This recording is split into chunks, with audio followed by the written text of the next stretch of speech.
Good morning मेरे प्यारे दोस्त, हिट द टारगेट में आपका बहुत बहुत स्वागत है। तो दोस्त आज हम लोग हेरिडिटी एंड इवोल्यूशन का पार्ट 6 शुरू करने जा रहे हैं। तो दोस्त हेरिडिटी में हमने यही देखा था कि जब कोई ऑर्गेनिज्म अपना ऑफ स्प्रिंग रिप्रोड्यूस करता है तो उसके सारा ट्रेड्स का, उसके सारे फीचर्स का उसके ऑफ स्प्रिंग में ट्रांसफ़र हो जाता है और इस तरह से उसके सारे ट्रेड्स का, उसके सारे फीचर्स का अपने बच्चों में ट्रांसफ़र होने की घटना को ही हम हेरिडिटी बोलते हैं। जब दोस्त ये ट्रेड सारा ट्रांसफ़र होता है तो उस समय उसके डीएनए में माइनर सा चेंजिंग आने लगता है, ठीक है ना। और इस तरह से दोस्त उसके फीचर्स में थोड़ा सा चेंज आ जाता है, ठीक है ना। और ये हज़ारों करोड़ों साल में दोस्त ये जो डिफरेंस आता है, जो डीएनए में चेंज आता है, तो उसके चलते ये जो नया ऑर्गेनिज्म के रूप में डेवलप होता है वो अपने ओल्ड जनरेशन से काफ़ी डिफर हो जाता है और इसी प्रोसेस को दोस्त बोलते हैं इवोल्यूशन, ठीक है ना। तो जब भी ट्रेड्स का, जब भी फीचर्स का ट्रांसफ़र होता है तो उसमें हल्का हल्का चेंजिंग आना शुरू हो जाता है, ठीक है ना। और ये हल्का हल्का चेंजिंग, ये माइनर डिफरेंसेस, ये बाद में हज़ारों करोड़ों साल में एक नया ही स्पीसीज बनाने लगता है और इसी प्रोसेस को दोस्त हम लोग बोलते हैं इवोल्यूशन। तभी तो दोस्त कभी हम लोग बंदर के रूप में हुआ करते थे, आज हम इंसान के इस डेवलप्ड रूप में हैं, ठीक है ना। तो ये हमारा ये इवोल्यूशन का ही परिणाम है कि हम आज बंदर से हम इस रूप में, ये डेवलप्ड रूप में है, एडवांस रूप में है, ठीक है ना। अब दोस्त इवोल्यूशन के बारे में जब हम चर्चा कर रहे हैं तो अब हम देखेंगे ट्रेसिंग इवोल्यूशनरी रिलेशंस, यानी इनके आपस में क्या रिलेशन है उसी को ट्रेस आउट करना है। जैसे अगर हम दोस्त बोलें तो पहले अर्थ पे बहुत कम ऑर्गेनिज्म हुआ करते थे, ठीक है ना। और जो भी थे वो काफ़ी सिंपल ऑर्गेनिज्म थे। तो दोस्त उसमें इवोल्यूशन हुआ, ठीक है ना, और उनसे कुछ कॉम्प्लेक्स ऑर्गेनिज्म बने, फिर उनमें इवोल्यूशन हुआ और ये अलग अलग ब्रांचेज में हुआ और इस तरह से ये कुछ कॉम्प्लेक्स ऑर्गेनिज्म बने, ठीक है ना दोस्त। फिर उनमें इवोल्यूशन हुआ और इस तरह से ऑर्गेनिज्म बनते गए और आज दोस्त हम देख रहे हैं कि हमारे अर्थ पे ये हज़ारों करोड़ों स्पेसीज देखने को मिलता है, ठीक है ना। तो ऐसा अनुमान किया जाता है कि दोस्त कहीं ना कहीं एक ही ऑर्गेनिज्म से ये सारे ऑर्गेनिज्म का डेवलपमेंट हुआ, इवोल्यूशन हुआ है, ठीक है ना। तो हो सकता है दोस्त कभी बर्ड से फिशेस बने हों, ठीक है ना, या फिशेस से ह्यूमन बना हो, ठीक है ना, टाइगर से बर्ड्स बना हो या बर्ड से क्रोकोडाइल बना हो, ठीक है ना। तो इस तरह से एक ही ऑर्गेनिज्म से इस तरह से इवोल्यूशन हुआ और कॉम्प्लेक्स ऑर्गेनिज्म में इवोल्यूशन होते गया और बहुत सारे स्पेसीज का फॉर्मेशन हुआ, ठीक है ना। तो दोस्त इसी के बारे में हम लोग अभी आगे बात करेंगे कि किससे किसका इवोल्यूशन हुआ, ठीक है ना, और किस तरह से हुआ। तो इसके बारे में हम लोग अभी आगे देखेंगे, ठीक है। अब दोस्त अब हम लोग अगर बात कर लें तो होमोलोगस ऑर्गन्स क्या है, ठीक है ना। तो इसके बारे में तो दोस्त हमने 4 ऑर्गेनिज्म का लिम्स का स्ट्रक्चर लिया है। जैसे यहाँ फ्रॉग्स का लिम्स का स्ट्रक्चर है, यहाँ लिजर्ड का लिया हमने, यहाँ ह्यूमन्स के लिम्स का लिया और यहाँ बर्ड्स के लिम्स का हमने स्ट्रक्चर लिया। तो दोस्त जबकि ये लिजर्ड में लिम्स का काम है क्रॉल करना, फ्रॉग में जंप करना, ठीक है ना, ये ऐसे ऐसे जंप करता है, और बर्ड में लिम्स का काम है फ्लाई करना, और ह्यूमन में दोस्त लिम्स का काम है वॉक करना, ठीक है ना। तो सबका फंक्शन यहाँ पे क्या है, अलग अलग है। लेकिन हम अगर दोस्त स्ट्रक्चर की बात करें तो ऐसे लगता है कि इसका कोई कॉमन इंसेस्टर रहा होगा जिसके कारण सभी का स्ट्रक्चर सिमिलर दिख रहा है, ठीक है ना। सब में सिमिलरिटी है स्ट्रक्चर में। तो यानी कोई ऐसा इंसेस्टर रहा होगा इसका जिसके लिम्स का स्ट्रक्चर इन सभी से मिलता जुलता होगा, इन्हीं की तरह होगा, और उनमें थोड़ा इवोल्यूशन हुआ तो फ्रॉग बन गया, उनमें थोड़ा इवोल्यूशन हुआ तो लिजर्ड बन गया, उनमें थोड़ा इवोल्यूशन हुआ तो बर्ड्स बन गया, और उनमें थोड़ा अलग टाइप का इवोल्यूशन हुआ तो ह्यूमन बन गया, ठीक है ना।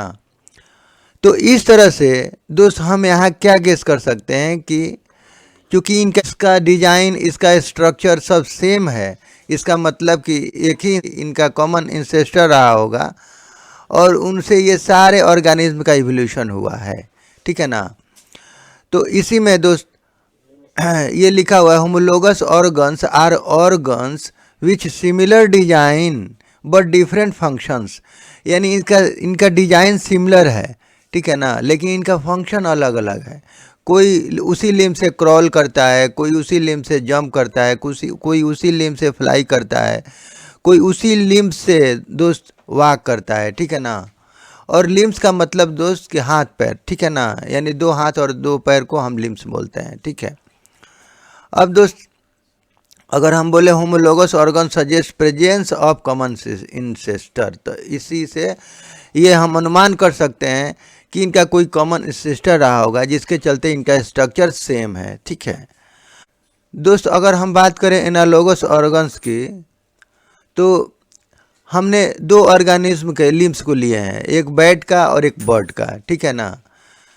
तो दोस्त हम यहाँ क्या देख रहे हैं कि दोनों का स्ट्रक्चर काफ़ी डिफरेंट है, ठीक है ना, जबकि दोनों का फंक्शन एक ही है, दोनों फ्लाई के काम में ही अपने लिम्स को यूज़ करते हैं, ठीक है ना, लेकिन दोनों का स्ट्रक्चर अलग है। इसका मतलब कि दोनों का इंसिस्टर भी अलग रहा होगा, तभी तो इनके डिजाइन भी अलग अलग है, ठीक है ना। तो इस तरह से हम एनालॉगस ऑर्गन्स में वैसे ऑर्गन्स को बोलते हैं जिनका स्ट्रक्चर तो डिफरेंट है लेकिन उनका फंक्शन एक ही है, तो वैसे और ऑर्गन्स को हम बोलते हैं दोस्त एनालॉगस ऑर्गन्स। उसी को लिखा हुआ है कि analogous organs with different design but same functions, ठीक है ना। एनालॉगस ऑर्गन्स सजेस्ट डिफरेंट इंसिस्टर, और इस तरह से एनालॉगस ऑर्गन्स में ये अनुमान होता है कि इनका इंसेस्टर अलग अलग होगा, ठीक है ना, क्योंकि इनका डिजाइन ही अलग अलग है, ठीक है ना। अब दोस्त अगर हम फोसिल्स की बात करें तो फोसिल्स वैसे जो पास्ट एनिमल्स हैं, जो प्लांट्स हैं, जो डेड कर जाते हैं और उनका जो रिमेन्स बच जाता है, जो उनका इम्प्रेशन बच जाता है और उनसे ये पता चलता है, उनके इवोल्यूशन के बारे में पता चलता है, ठीक है ना, उस ऑर्गेनिज्म के बारे में पता चलता है कि वो धरती पर कब रहे हैं, कितने वर्ष पहले रहे होंगे, यानी उनके बारे में इंफॉर्मेशंस मिलता है, ठीक है ना। तो वैसे रिमेन्स को, वैसे इम्प्रेशंस को, वैसे पास्ट एनिमल और प्लांट के इम्प्रेशंस को हम फोसिल्स बोलते हैं। तो दोस्त जैसे कि अगर हम बात करें दोस्त, जैसे यहाँ एक टाइगर को दिखाया गया है, ये डेड कर गया है, ठीक है ना। तो दोस्त जैसे ये टाइगर डेड है, ठीक है ना, तो इसके शरीर में क्या है, तो एक फ्लेश है और एक बोन्स है, ठीक है ना। तो दोस्त होता क्या है कि फ्लेश तो जल्दी डिकम्पोज हो जाता है, ठीक है ना, लेकिन उसके बोन्स हैं वो बहुत लॉन्ग टाइम लेते हैं, इनका डिकम्पोजिशन बहुत लॉन्ग टाइम में होता है, ठीक है ना, वो वैसे के वैसे ही पड़े रहते हैं। तो ये भी एक तरह क्या है हमारा, ये हमारा फोसिल्स है। तो जब खुदाई की जाती है तो इनके जो बोन्स मिलते हैं तो उसे ये अनुमान लगाया जाता है कि इस टाइप के ऑर्गेनिज्म धरती पर कब रहे होंगे, कितने पुराने होंगे या इस टाइप के रहे होंगे, तो यही फोसिल्स है, ठीक है ना।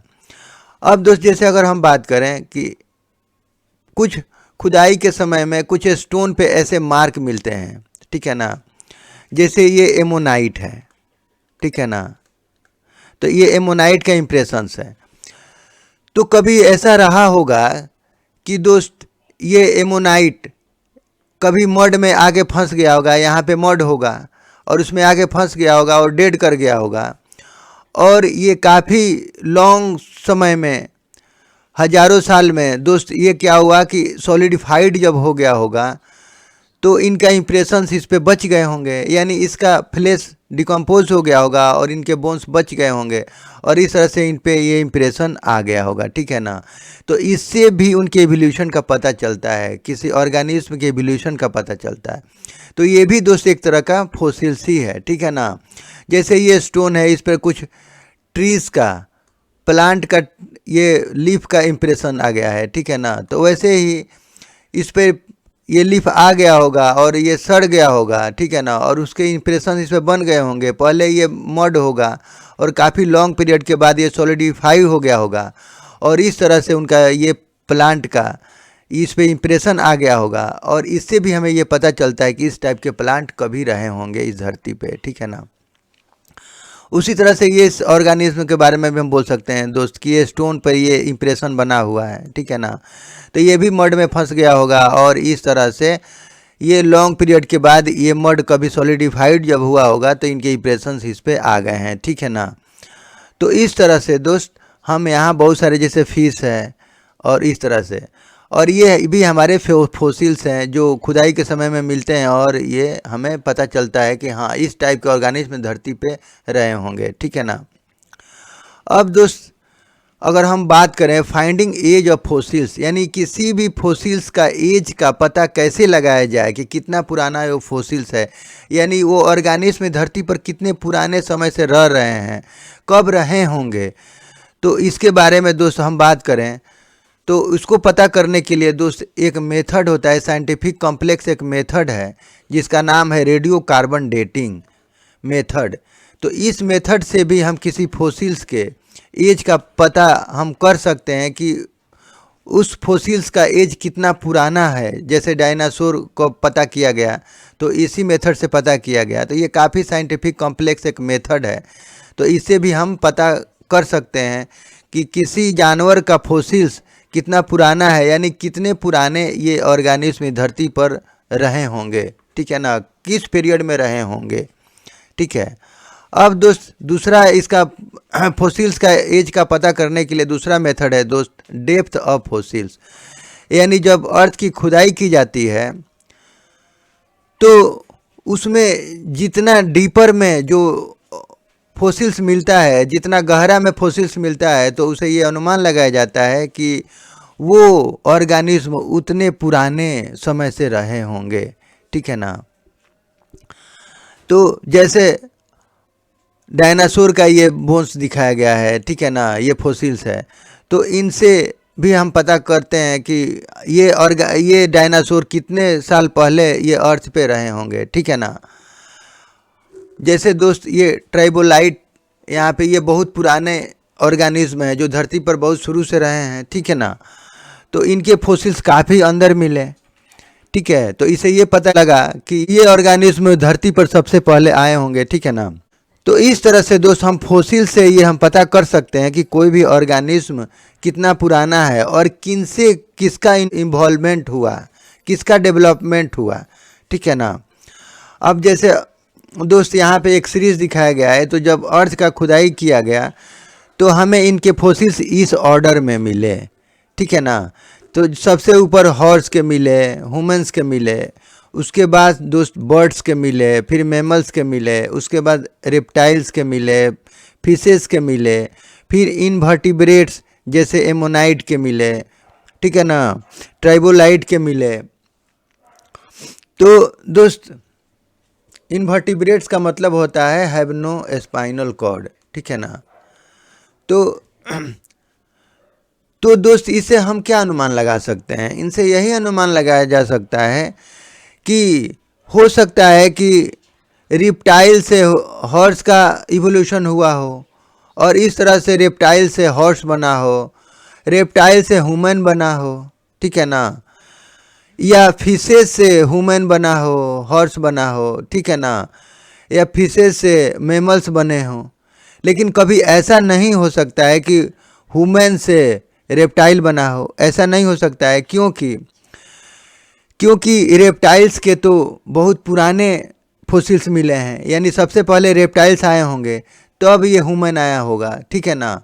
तो इससे हम ये बता सकते हैं दोस्त कि इनवर्टिब्रेट से हो सकता है रेप्टाइल बना हो, ठीक है ना, क्योंकि सबसे पहले इनवर्टिब्रेट्स आए हैं, ठीक है ना, उनके बाद फिश आया है, उसके बाद रेप्टाइल्स आए हैं, उसके बाद बर्ड्स आए हैं, उसके बाद हॉर्स आए हैं। यानी कहीं ना कहीं जब इवोल्यूशन हुआ होगा तो हो सकता है कि फिशेस से ह्यूमन बना हो, ठीक है ना, या फिशेस से मैमल्स बने हों, या इनवर्टिब्रेट से रेप्टाइल बने हों, ठीक है ना, या रेप्टाइल से ह्यूमन बना हो। तो इस तरह से हमें फोसिल्स से ये पता चलता है कि कौन पहले ऑर्गेनिज्म आया और किनका इवोल्यूशन किससे हुआ, ठीक है ना। अब दोस्त, अब एक इसमें थोड़ा डाउट ये आ सकता है कि फिशेस से ह्यूमन का इवोल्यूशन कैसे हो सकता है, ठीक है ना। फिश तो मछली तो दोस्त जल में रहती है और ह्यूमन्स तो लैंड पे रहते हैं, फिर इनका इवोल्यूशन कैसे हुआ होगा। तो दोस्त इसको हम एक एग्जांपल से समझते हैं, ठीक है ना। जैसे आर्टिफिशियली क्रिएटेड इवोल्यूशन, यानी ह्यूमन ने कुछ इवोल्यूशन करवाए, जैसे विल्ड कैबेज लिया और उन्होंने इवोल्यूशन करवाया, तो उनसे दोस्त कोलराबी बना, ठीक है ना, उनसे कॉलीफ्लावर बना, उनसे ब्रोकली बना, उनसे कैबेज बना, उनसे रेड कैबेज बना, उनसे काले बना। तो इस तरह से हम सोच भी नहीं सकते हैं कि ये सभी विल्ड कैबेज से ही बने हैं, ठीक है ना। जबकि इसका कलर रेड है, इसका अलग टाइप का स्ट्रक्चर है, इसका अलग टाइप का बिल्कुल स्ट्रक्चर है, ठीक है ना। तो यानी सभी एक दूसरे से काफ़ी डिफरेंट है। तो इस तरह से दोस्त हम बोल सकते हैं कि जब एक विल्ड कैबेज से ये सारे बन सकते हैं, तो यहाँ भी दोस्त फिश से ह्यूमन भी बना होगा, ये बन सकता है, ठीक है ना। या फिशेस से हॉर्स भी बन सकता है, ठीक है ना। इन्वर्टिब्रेट से बर्ड्स बन सकता है, रेप्टाइल से भी ह्यूमन बन सकता है, ठीक है ना। तो इस तरह से हम बोल सकते हैं दोस्त। अब दोस्त अगर हम बात करें मॉलिक्यूलर फिलोजनी, तो दोस्त ये भी इवोल्यूशन को फाइंड आउट करने के लिए एक बहुत अच्छा प्रोसेस है। इसे भी हम पता करते हैं कि किससे कौन इन्वॉल्व हुआ, ठीक है ना। Evolution occurs due to change in DNA. तो जैसा कि हम दोस्त जानते हैं कि इवोल्यूशन हमेशा डीएनए में चेंज के कारण होता है, ठीक है ना।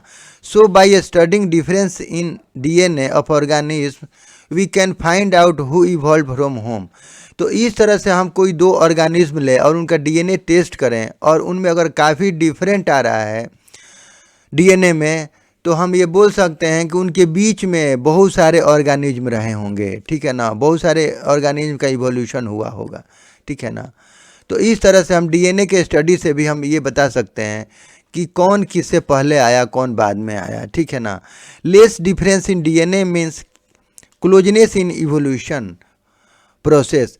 अगर दो ऑर्गेनिज्म का डीएनए काफ़ी सिमिलर दिख रहा है तो इसका मतलब कि उनमें काफ़ी क्लोजनेस रहा है, ठीक है ना।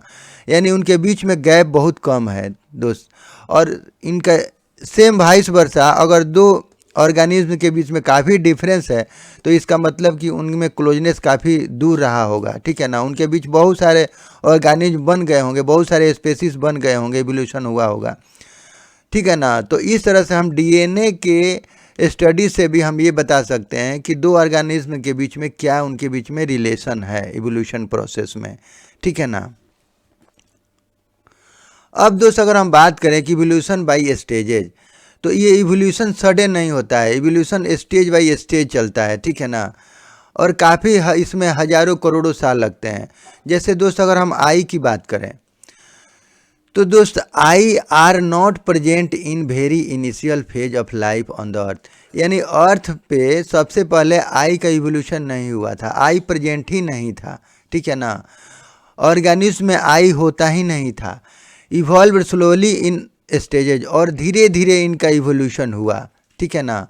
स्टेज बाय स्टेज इनका इवोल्यूशन हुआ और ये एक इम्पोर्टेंट इवोल्यूशन हुआ, ठीक है ना दोस्त।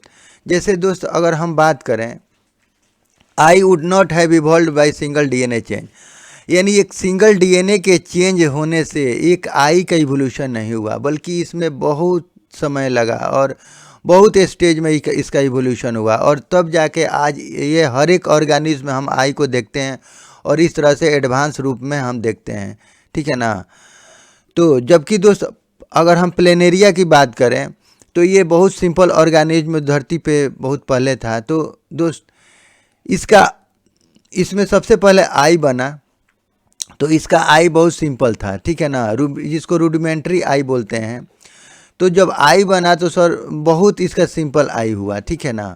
ये केवल लाइट को ही डिटेक्ट कर पाता था कि लाइट का प्रेजेंस है कि अब्सेंस है, लाइट है कि नहीं है, बस उसी का ये पता करता था, ठीक है ना। और इस तरह से दोस्त धीरे धीरे इवोल्यूशन हुआ और इस तरह से इवोल्यूशन होते होते आज आई इतना हम डेवलप कंडीशन में देखते हैं। हर एक ऑर्गेनिज्म का आई आज डेवलप रूप में देखा जाता है। तो ये सारा इवोल्यूशन का ही प्रोसेस है। और दोस्त ये सिंगल डीएनए के चेंज से नहीं हुआ, ये बहुत हजारों करोड़ों साल लगा होगा, ठीक है ना। तब जा कर के आई आज हम इस एडवांस रूप में आज हर एक ऑर्गेनिज्म में देखते हैं। आज हम आई से बहुत सारा चीज़ देख रहे हैं, उसके कलर हम पता करते हैं, सब कुछ देखते हैं, ठीक है ना। अब दोस्त अगर हम फीचर्स की बात करें, ठीक है ना, तो जैसे अगर हम डायनासोर की बात करें दोस्त, तो जब डायनासोर का ये फोसिल्स है तो उसमें एक दिखाया गया है कि ये फेदर्स वाला डायनासोर है, ठीक है ना। तो कभी अर्थ पे ऐसे डायनासोर भी फेदर्स वाले होंगे, ठीक है ना। तो इनका फेदर्स कभी बना होगा और ये बना होगा, हो सकता है उनको मौसम से बचाने के लिए, क्लाइमेट से बचाने के लिए फेदर्स का ये इवोल्यूशन हुआ होगा ताकि वो अपने शरीर की रक्षा कर सके क्लाइमेट से। लेकिन धीरे धीरे धीरे धीरे उनमें इवोल्यूशन हुआ और इस तरह से दोस्त वो इतना डेवलप्ड रूप में हो गया कि ये बाद में ये फ्लाई करने के काम में यूज़ करने लगे इसका फेदर्स को, ठीक है ना। तो जैसे ये हम इसी में लिखा हुआ है, some dinosaurs had feathers but dinosaurs did not fly, they were used feathers as protection from cold and climate. तो यहाँ यही लिखा हुआ है कि दोस्त कि कुछ डायनासोर में फेदर्स होते थे और वो उसका यूज उड़ने के काम में नहीं लगाते थे, ठीक है ना। वो अपने कोल्ड से, क्लाइमेट से बचाने में यूज़ करते थे। लेकिन बाद में उसका इवोल्यूशन हुआ और धीरे धीरे वो अपना फ्लाइंग में यूज़ करने लगे। यानी feathers were initially evolve for protection from cold, ठीक है ना। Later they feathers evolve to provide flying ability to birds, और इस तरह से वो फ्लाइंग एबिलिटी में यूज़ करने लगे बर्ड्स की तरह, ठीक है ना। Evolution is not same as progress. तो दोस्त इस तरह से हम इवोल्यूशन को ये नहीं बोल सकते हैं कि ये हमेशा प्रोग्रेस को ही दिखाता है, ठीक है ना। New organism formed from evolution are not always better, also old organism were not inefficient. तो हम ये नहीं बोल सकते हैं कि जो भी नया ऑर्गेनिज्म बना है वो हमेशा पुराने ऑर्गेनिज्म से बेटर ही होगा, ठीक है ना, या पुराने ऑर्गेनिज्म इनएफिशिएंट थे, ठीक है ना, यानी बेटर नहीं थे। हम ऐसा भी नहीं बोल सकते हैं। जैसे अगर हम दोस्त एक बैक्टीरिया का एग्जाम्पल लें तो ये अर्थ पे बहुत बहुत करोड़ों हजारों साल पहले से ये रह रहा है, यानी जब से अर्थ का क्रिएशन हुआ तब से ये बैक्टीरिया रह रहा है। तो ये बैक्टीरिया कहीं भी रह सकता था, इसमें ऐसा एबिलिटी था कि वो काफ़ी हॉट क्लाइमेट में भी रह सकता है, वेरी कोल्ड क्लाइमेट में भी रह सकता है, ठीक है ना, सी के डीप में भी रहता था, ठीक है ना, माउंटेन टॉप में भी रह सकता है, आइस में भी रह सकता है। लेकिन उसे इवोल्यूशन हुआ उसमें और बहुत सारे कॉम्प्लेक्स ऑर्गेनिज्म बने, उनसे बहुत सारे ऑर्गेनिज्म का इवोल्यूशन हुआ और इस तरह से ये कॉम्प्लेक्स ऑर्गेनिज्म ये हर जगह सर्वाइव करने के लायक नहीं है, ठीक है ना। तो ये हर जगह सर्वाइव नहीं कर सकते हैं। तो हम ये बोल सकते हैं कि जो नया ऑर्गेनिज्म बना है वो हमेशा बेटर ही नहीं हो सकता है, या जो ओल्ड ऑर्गेनिज्म है वो इनएफिशिएंट ही होगा, ऐसा भी हम नहीं बोल सकते हैं, ठीक है ना। Evolution basically leads to more complex organism due to factors like genetic variation and natural selection. तो किसी भी ऑर्गेनिज्म का सिंपल से कॉम्प्लेक्स ऑर्गेनिज्म के रूप में जब डेवलपमेंट होता है तो उसमें दो फैक्टर काम करता है, जेनेटिक वेरिएशन और नेचुरल सिलेक्शन। यानी वहाँ का जो जियोग्राफिकल क्लाइमेट कैसा है, जियोग्राफिकल बनावट स्ट्रक्चर कैसा है और उसके डीएनए में किस तरह का चेंज हो रहा है, तो उस पर डिपेंड करता है, ठीक है ना। उसके हिसाब से कोई भी ऑर्गेनिज्म का ये कॉम्प्लेक्स ऑर्गेनिज्म के रूप में डेवलपमेंट होता है, ठीक है ना। In evolution old species need not disappear. और दोस्त इवोल्यूशन में कभी ओल्ड स्पेसीज डिसअपियर नहीं होता है, यानी हम ऐसा भी नहीं बोल सकते हैं कि हमारा ओल्ड स्पेसीज ख़त्म ही हो जाएगा, ऐसा भी संभव नहीं है, ठीक है ना। डिसअपियर हो भी सकता है, नहीं भी हो सकता है, ठीक है ना। वन स्पेसीज में evolve into many species, so there can be many branches of evolution. यानी दोस्त एक स्पेसीज में बहुत सारे इवोल्यूशन होता है, ठीक है ना, और बहुत सारे इवोल्यूशन का ब्रांचेज चलते हैं, ठीक है ना। जैसे एक ऑर्गेनिज्म है तो एक ब्रांच इधर को चल रहा है तो इधर इवोल्यूशन हो रहा है, एक ब्रांच इधर चल रहा है इसमें इवोल्यूशन चल रहा है, और इस तरह से दोस्त ये बहुत सारे स्पेसीज बन रहे हैं, ठीक है ना, ये बहुत सारे स्पेसीज बनेंगे, ठीक है ना, इनमें बहुत सारा इवोल्यूशन चल रहा है प्रोसेस, और इस तरह से इनमें प्रोसेस चल रहा है, इनमें इवोल्यूशन का बहुत सारा प्रोसेस चल रहा है। तो एक ऑर्गेनिज्म के बहुत सारे ब्रांचेज में इवोल्यूशन चलते रहता है, ठीक है ना, और इस तरह से बहुत सारे स्पेसीज का फॉर्मेशन होता है, ठीक है ना। तो वही लिखा है कि वन स्पेसीज में इवॉल्व इनटू मेनी स्पेसीज, तो एक स्पेसीज बहुत सारे स्पेसीज में इवॉल्व हो सकते हैं। So there can be many branches of evolution, तो इस तरह से बहुत इवोल्यूशन का ब्रांचेज चलते रहता है, ठीक है ना। अब दोस्त जैसे इस फिगर में दिखाया गया है, तो जैसे हम लोग का ये ऐसा थिंकिंग है कि कभी हम लोग इस चिंपैंजी की तरह थे, ठीक है ना, और आज हम लोग इतने एडवांस तरीके में हैं, ठीक है ना, यानी हम लोग कभी बंदर से हम लोग या चिंपैंजी से हम लोग बने हैं, लेकिन ये भी कहना गलत है दोस्त, क्योंकि ऐसा भी हो सकता है कि हम सभी का, ठीक है ना, कोई एक कॉमन एंसेस्टर रहा होगा और इधर इवोल्यूशन हुआ होगा, तो इधर चिंपैंजी बन गया, ठीक है ना, इधर मंकी बन गया, ठीक है ना, और इसमें भी इवोल्यूशन हुआ होगा और इस तरह से हम आज ह्यूमन बन गए, ठीक है ना। तो इस तरह से दोस्त हम बोल सकते हैं कि हमारा कोई एक कॉमन इंसेस्टर रहा होगा जिससे हम भी पैदा हुए और उनसे चिंपैंजी भी पैदा हुआ, मंकी भी पैदा हुआ, ठीक है ना। अब दोस्त अगर हम इवोल्यूशन ऑफ ह्यूमन बींग्स, अगर हम अपने इवोल्यूशन की बात करें तो दोस्त ऐसा मानना है कि सबसे पहले हमारा इवोल्यूशन ये साउथ अफ्रीका में हुआ, ठीक है ना, और दोस्त यहाँ पहले हमारा इवोल्यूशन हुआ, उसके बाद से यहाँ से धीरे धीरे चारों तरफ ह्यूमन फैलने लगे, यहाँ से इंडिया में आए, ठीक है ना, फिर इंडिया से फिर इधर से रसिया में गए, फिर दोस्त इधर से ये ऑस्ट्रेलिया में गए, ठीक है ना, इस तरह से हर जगह दोस्त यहाँ से लोग यहाँ फूड के चक्कर में दोस्त हर जगह मूवमेंट किए, ठीक है ना, फिर यहाँ से दोस्त ये अमेरिका में आए, ठीक है ना, और यहाँ से ये सब जगह फैल गए, यानी पूरे अर्थ पे दोस्त ये ह्यूमन फैल गए, ठीक है ना। लेकिन दोस्त आज हम ह्यूमन में भी हम काफ़ी डिफरेंस देखते हैं, ठीक है ना।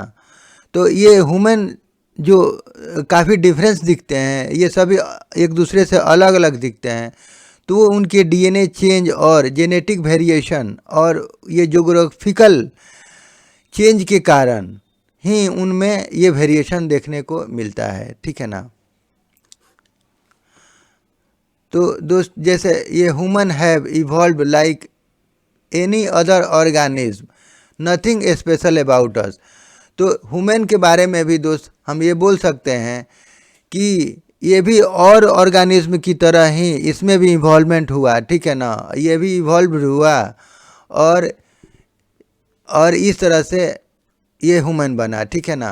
Human have evolved among themselves, और ये आपस में ये ह्यूमन भी आपस में इवॉल्व होकर के और ये अलग अलग ये हम जो ह्यूमन देखते हैं ये सभी इवॉल्व हुए हैं, ठीक है ना।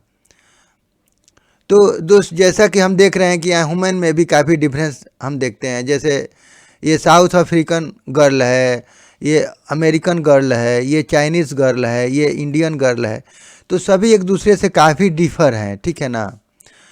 तो ये जबकि ये सेम स्पेसीज के हैं, तो आज हम ह्यूमन रेस की बात करते हैं, इनके स्किन कलर के आधार पर हम इनमें डिफरेंस करते हैं, ठीक है ना, कोई ब्लैक है, कोई वाइट है, कोई ब्राउन है, ठीक है ना, जबकि ये सभी एक ही होमो सेपियंस स्पेसीज के हैं, ठीक है ना। तो इस तरह से इनमें भी आपस में इवोल्यूशन हुआ और इनमें ये डिफरेंस आज देखने को मिलता है, ठीक है ना। तो ये तो डिफरेंस दोस्त ये इनका जोग्राफिकल क्लाइमेट के द्वारा हुआ या डीएनए में चेंज हुआ, और ये जैसा वहाँ का वातावरण रहा उसके अनुसार इनमें इवोल्यूशन हुआ और इनमें चेंजिंग आया, ठीक है ना। अब दोस्त अगर हम इवोल्यूशन एंड इट्स क्लासिफिकेशन, अगर इसके बारे में हम दोस्त इसके क्लासिफिकेशन के बारे में बात करें तो ऑर्गेनिज्म को 2 टाइप में डिवाइड किया गया, एक प्लांट्स और एक एनिमल्स, ठीक है ना। तो दोस्त अब एनिमल्स में भी प्लांट्स में भी बहुत सारे प्लांट्स हैं, ठीक है ना, उसी तरह एनिमल्स में भी काफ़ी ये ग्रुप के रूप में डिवाइड किया गया, जबकि यहाँ 4 ही ग्रुप दिखाया गया है, जबकि यहाँ बहुत सारे ग्रुप में डिवाइड हुआ। तो चूंकि एक बर्ड्स का ग्रुप बना दिया गया, एक पीसेस का ग्रुप बना दिया गया, एक मैमल्स का ग्रुप बना दिया गया, एक रेप्टाइल्स का ग्रुप बना दिया गया, ठीक है ना। तो दोस्त बर्ड्स में हम देखते हैं कि सभी बर्ड्स में काफ़ी सिमिलरिटी मिलता है, ठीक है ना। यानी सेम ग्रुप में बहुत सारा सिमिलरिटी मिला तो एक ग्रुप बना दिया गया, ठीक है ना। Same group of animals, lots of common characteristics, इनमें बहुत सारे कैरेक्टरिस्टिक एक दूसरे में कॉमन मिलते हैं, ठीक है ना। तो यानी इनका कोई कॉमन इंसेस्टर रहा होगा, ठीक है ना, जिससे सभी का इवोल्यूशन हुआ, ठीक है ना। तो इधर क्रो बन गया, इधर ईगल बन गया, इधर स्पैरो बन गया, इधर पैरोट बन गया, ठीक है ना। तो सभी का, लेकिन मैक्सिमम सभी में ये कैरेक्टरिस्टिक कॉमन है, ठीक है ना, इसलिए इनको एक बर्ड्स के ग्रुप में रखा गया। उसी तरह से अगर हम दोस्त फिशेस की बात करें तो बहुत सारी मछलियां हैं, फिशेस हैं, जिनमें बहुत सारे कॉमन कैरेक्टरिस्टिक्स हैं। तो उसके आधार पर हमने एक ग्रुप बना दिया, फिशेस ग्रुप, और उनमें बहुत सारी मछलियों को रख दिया, ठीक है ना। तो इस तरह से दोस्त उनके कॉमन कैरेक्टरिस्टिक्स के आधार पर उनका एक ग्रुप बना दिया गया, और ये माना गया कि इन सभी का एक कॉमन इंसेस्टर रहा होगा, जिनसे ये सभी मछलियों का इवोल्यूशन हुआ। उसी तरह से मैमल्स ग्रुप की अगर हम बात करें तो इनमें भी बहुत सारे कैरेक्टरिस्टिक आपस में मिलते हैं, तो उनको एक ग्रुप में दोस्त ये क्लासिफाइड कर दिया गया है, ठीक है ना। और उसी तरह से रेप्टाइल्स की अगर हम बात करें दोस्त, तो जैसे स्नेक है, टर्टल है, लिजर्ड है, डायनासोर्स है, तो इनको एक ग्रुप में रखा गया है। यानी इनके बहुत सारे कैरेक्टर आपस में मिलते हैं, तो इनको हम एक रेप्टाइल ग्रुप में रख दिए, ठीक है ना दोस्त। तो इस तरह से उनके कॉमन कैरेक्टरिस्टिक्स के आधार पे उनको एक ग्रुपिंग कर दिया गया है, ठीक है ना। Classification reflects evolutionary relationship among organism, ठीक है ना। तो इस तरह से ये उनमें कुछ, ये जो क्लासिफिकेशन किया गया उनमें कुछ सिमिलैरिटी दिखाते हैं, कुछ रिलेशनशिप दिखाते हैं उनके बीच में, तो इसलिए उनका एक ग्रुपिंग कर दिया गया, ठीक है ना। अब दोस्त अगर हम बात करें कि origin of life on the अर्थ, यानी अर्थ पर कैसे लाइफ का ओरिजिन हुआ, तो इसके बारे में थोड़ा अगर हम चर्चा कर लें तो इसमें दोस्त सबसे पहले साइंटिस्ट का नाम आता है जेबीएस हेल्डेन, ठीक है ना। इन्होंने 1929 में एक थ्योरी दी थी, ठीक है ना। तो उनका ये, चूँकि ये ब्रिटिश साइंटिस्ट थे और ये बाद में इंडियन सिटीजन बन गए थे, ठीक है ना। तो इनका ये थ्योरी के अनुसार इनका कहना था कि long ago the earth was very different from today, यानी शुरू में अर्थ काफ़ी आज से डिफरेंट था, ठीक है ना। यानी अर्थ पे नो O2 ऑक्सीजन गैस नहीं था, ammonia and methane in atmosphere, यानी एटमॉस्फेयर में केवल अमोनिया गैस और मीथेन गैस ही थे, ठीक है ना। फ्रीक्वेंट लाइटनिंग्स, यानी हमेशा लाइटनिंग होते रहता था, ठीक है ना, यानी हमेशा बिजली चमकते रहती थी। और mostly inorganic compounds we are present on the earth, और अर्थ के ऊपर मैक्सिमम इनऑर्गेनिक कंपाउंड्स ही प्रेजेंट थे। No organic compounds are on the earth, earth पे पहले ऑर्गेनिक कंपाउंड नहीं थे, ठीक है ना। Lightnings triggered chemical reaction between inorganic compounds, और इस तरह से लाइटनिंग के बार बार होने से, बिजली के बार बार चमकने से इनऑर्गेनिक कंपाउंड्स के बीच केमिकल रिएक्शन हुआ, और as a result organic compound का फॉर्मेशन हुआ, ठीक है ना, जैसे एमिनो एसिड है, ठीक है। तो इस तरह से धीरे धीरे ऑर्गेनिक कंपाउंड बने, और जैसे ऑर्गेनिक कंपाउंड बने वैसे ओरिजिन का क्रिएशन हुआ है, यानी लाइफ का ओरिजिन हुआ, ठीक है ना। तो वही लिखा है, origin of life happened in water then on land and in the air. इस तरह से जब ऑर्गेनिक कंपाउंड का फॉर्मेशन हुआ तो सबसे पहले लाइफ वाटर में बने, ठीक है ना, उसके बाद से ऑर्गेनिज्म लैंड पे बने, और फिर दोस्त एयर में बने, और इस तरह से स्पेसीज बनना शुरू हुआ, और धीरे धीरे ये बहुत सारे ऑर्गेनिज्म का स्पेसीज बनने लगा, ठीक है ना। 1953 में स्टेनले हिलर्स एंड हेरोल्ड उरे एक एक्सपेरिमेंट कंडक्ट किए कि कैसे हुआ इसका, तो इसको वेरीफाई करने के लिए उन्होंने 1953 में एक एक्सपेरिमेंट को कंडक्ट किया, ठीक है ना। तो दोस्त they created situation in lab similar to old earth. तो उन्होंने एक लैब में ओल्ड अर्थ का एक सिचुएशन को क्रिएट किया। तो उन्होंने उसमें वाटर भर दिया, ठीक है ना, और अमोनिया गैस और मीथेन गैस भर दिया, ठीक है ना, हाइड्रोजन सल्फाइड भर दिए उन्होंने, और ऑक्सीजन गैस नहीं था, उन्होंने ऑक्सीजन गैस उसमें नहीं डाले। यानी उन्होंने एक ओल्ड अर्थ का सिचुएशन क्रिएट किया, जो भी ओल्ड अर्थ में जो प्रेजेंट था। तो इस समय उन्होंने इसी तरह के सिचुएशन बनाए कि उसमें अमोनिया प्रेजेंट रहे, मीथेन गैस प्रेजेंट रहे, हाइड्रोजन सल्फाइड प्रेजेंट रहे, ऑक्सीजन नहीं प्रेजेंट रहे तो ऑक्सीजन नहीं डाला, वाटर प्रेजेंट रहे। और इस तरह से अब उसमें लाइटनिंग करवाना था, तो उसके लिए उन्होंने क्या किया कि इलेक्ट्रिक स्पार्किंग करवाया, ठीक है ना।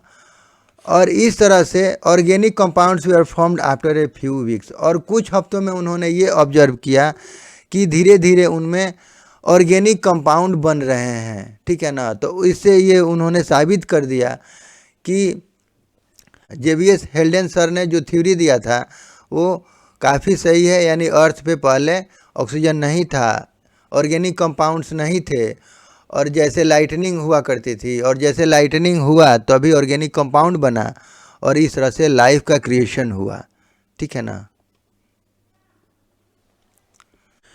तो दोस्त आज के लिए बस इतना ही।